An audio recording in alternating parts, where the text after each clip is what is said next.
I think that it's something it's been on my mind for a while, talking about second brain systems. As a matter of fact, most of you know that I'm doing a course that kind of walks through basic organization and then moves into, by the time we get to the end of it, second brain systems.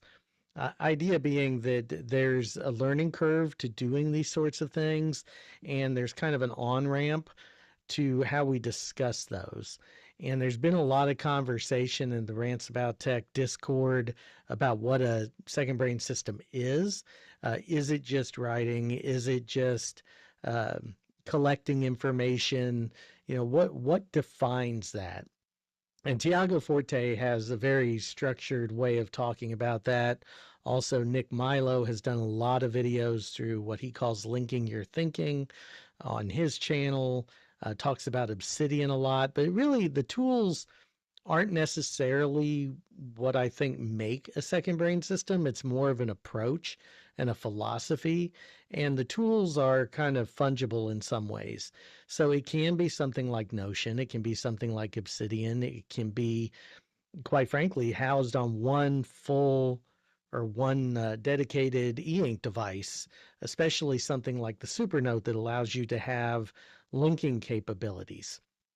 And so, as long as you can easily manipulate and get to your information, I think you can begin to build that second brain. Now, quite frankly, I'm not sure you can do it all on one device. I think it's a system, but you can begin it there. So, whether it's books, whether it's really any kind of a system that allows you to travel back and forth and take action on your notes or your archived materials. And Aaron, you raised a really good point in the Discord about, for you, that's writing, which is also for me. So writing is probably my main interface. It's where most of my ideas start, whether it's writing digitally in Obsidian and doing those connections, writing on the Supernote or another like e-ink device. All of that is kind of where it starts.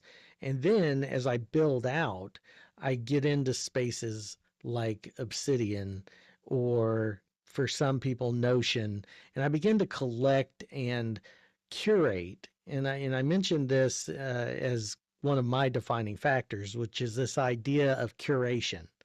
So it's not enough to have the information.